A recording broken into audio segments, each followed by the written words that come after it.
G'day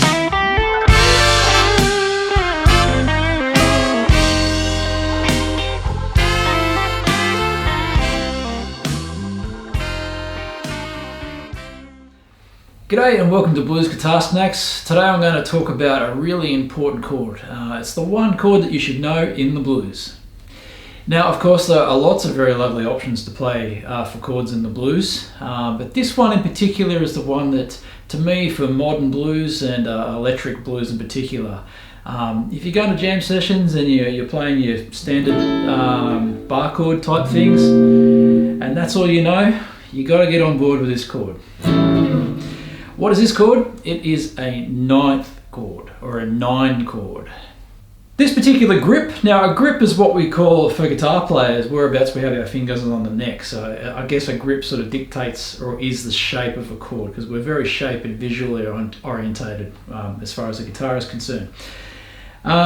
If you know a C7 chord, you can play a 9 chord quite easily. So, or any sort of 7 chord like this.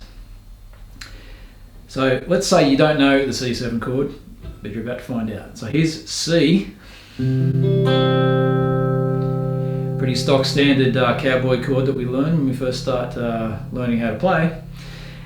And all we do is we take our pinky here and add it onto the G string on the 3rd fret there to create a C7 chord.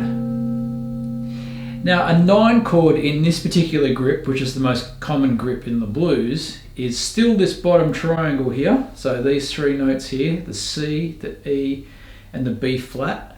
Or for the tablature generation, 3rd fret A string, 2nd fret D string, and the 3rd fret on the G string here.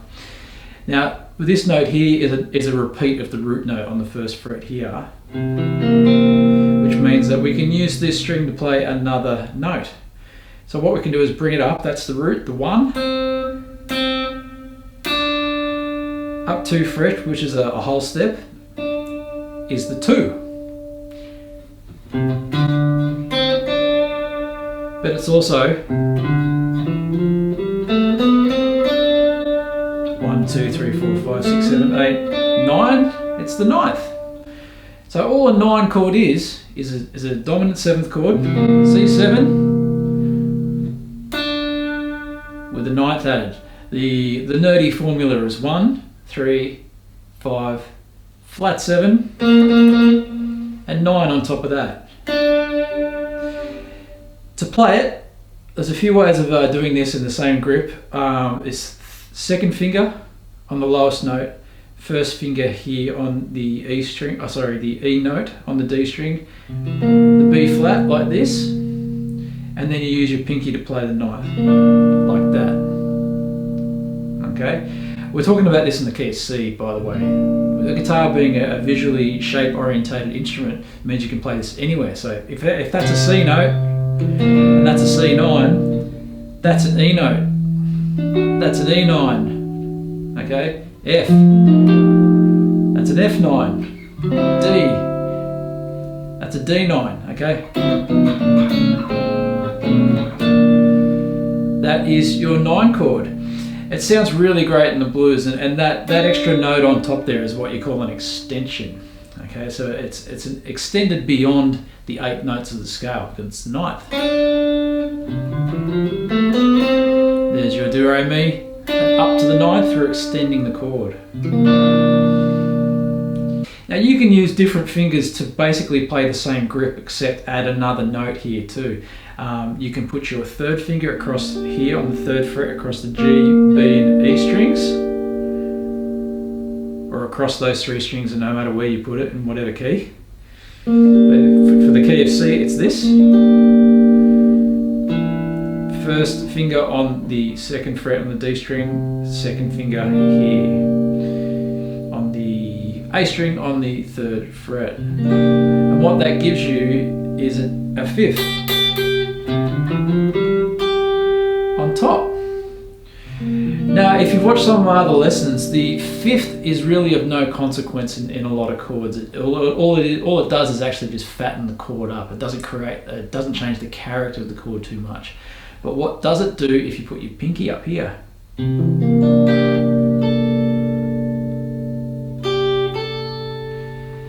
That creates a 13 chord. 6, 1, 2, 3, 4, 5, 6, 7, 8, 9, 10. Up to the 13th gives you a 13 chord, but let's not get too into that. Let's just focus on this 9 chord. As you can probably hear,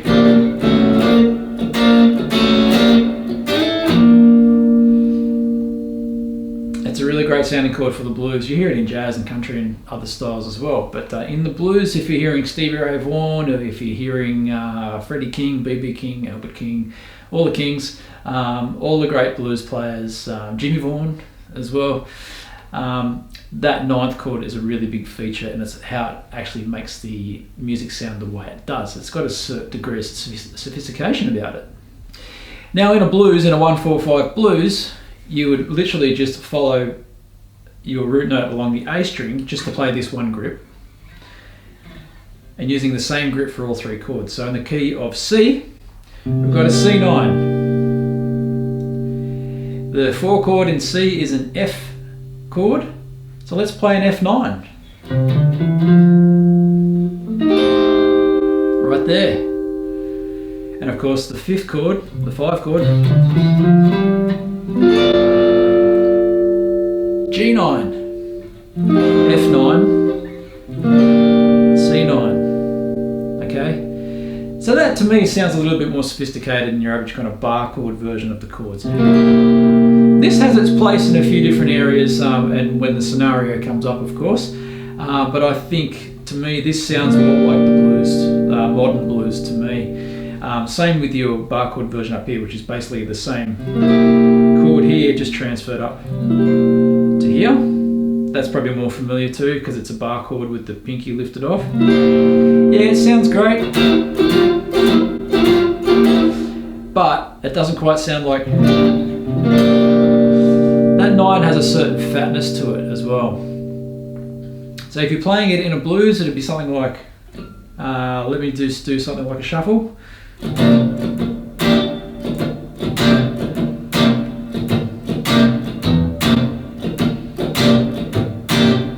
F.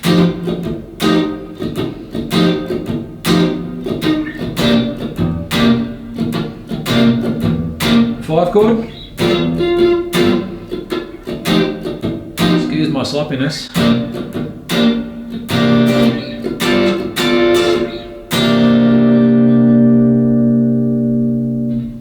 So you notice going between here, the 1 and the 4 chord, it's a big move. Okay, so if the tempo is going pretty quick, it's not really efficient, right? It sounds good.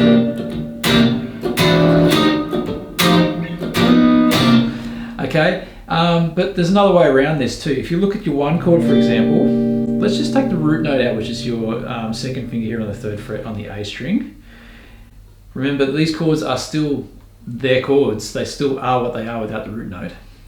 We've got, and I'm not going to talk in tablature here now, because once I move these up the neck to a different spot, the fingering as far as tablature is concerned won't be relevant anymore, because it'll change a little bit. So I'm talking in notes, keep up. Okay, 2nd fret on the D string is your E. From the bottom up, it's E, B flat, D and G on this top set of strings between here and here. Okay, in here, let's find it. Up on the 7th fret, which is your E note, B flat on the 8th fret. Back on the 7th fret on the G string is your D and a G up there on the B string there. So it's an alternating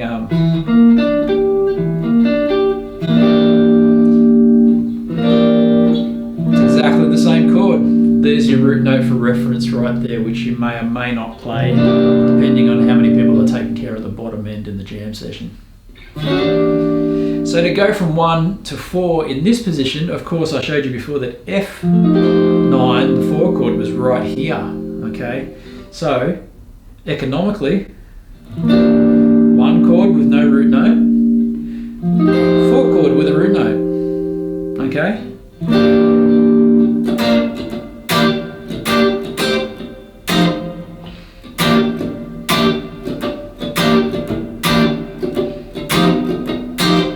So it's all going to be within this area here, and it's all going to have the sort of same degree of fatness, because as we know with the guitar, there are fatter sounding parts of the neck and sort of like more bright sounding parts of the neck, like here. It's just a little bit warmer up here too.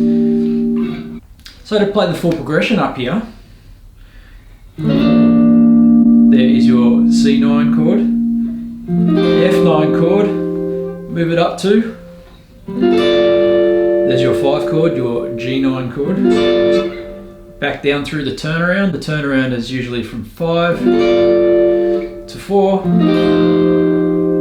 and back to 1.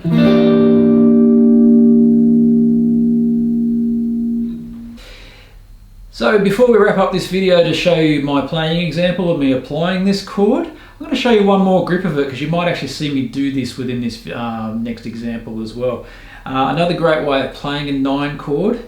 It's a little bit harder to map on the neck, but I'll show you how. This is the one that I like to play. So again, most of the time I'm doing this. Okay. But another great one, if these two bottom notes here are a little bit too thick for the situation, so say there's a Hammond organist or something going on down lower in that register and everyone's playing big thick notes down there, sometimes that's awesome, or sometimes it's not very good at all. So we can actually play the same notes up higher on the higher strings across this way. Root note on the 8th fret on the lower string here, just for reference, okay? And there's a root note up here on the 8th fret, okay? So just for reference, we're talking about the 8th fret to play this next grip. So the 8th fret on the D string with your 3rd finger, which is your flat 7 or B flat, it goes back this way now. The D note on the G string on the 7th fret. And there's the 3rd way back there, instead of here, it's here. 5th fret on the B string. And you can add with your pinky, the root note actually goes on top. Now you can see if you were to play this with the root note on the bottom, you'd have to use your thumb, and it's not really a really quick way, quick chord to grab. But you don't need it. So that's another way of playing a 9 chord there. Just in relation to the root note, it's right here, but you don't really look at it and you don't play it really, because using the root note on top, it's not really being the foundation of the chord or underneath. It's just part of the chord here. Now the cool thing about this is there's also another version of the 4 chord right under your fingers here. Okay, for reference, here's the F root note right here. What we do now is to play an F7. Okay, we're not even going to do a 9 here. Let's take these 2 fingers here and switch strings. So we go like that, and then bring the pointer finger up to play the root note of the F7. And as you'll see, it's just the top half of our stock standard 7 chord that we learn in the Cowboy chord book. Except in relation to the F now, there's a 5th on top. Okay, so to go between these 2 types of chords, we've got the C9 chord to F7.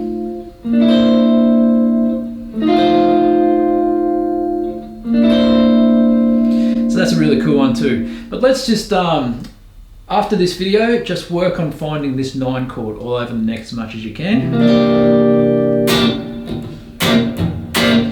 And as I alluded to before, that you can actually add the 6 or the 13 on here. Let me just bring that up. So we've got like a C9, and then we add that, it becomes a C13. Let me bring this up to somewhere like the, I guess the 6th fret, which makes it an E flat 9, because we go C, C sharp, D, D sharp, or E flat, okay? And put our pinky on, and you'll be able to hear a sort of thing that's actually used in funk a lot as well.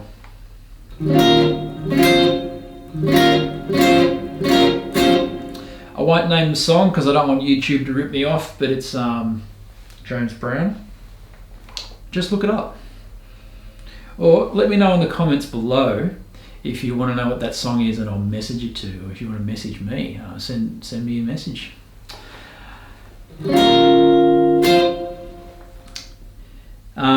So yeah, in funk you'd be doing something like this.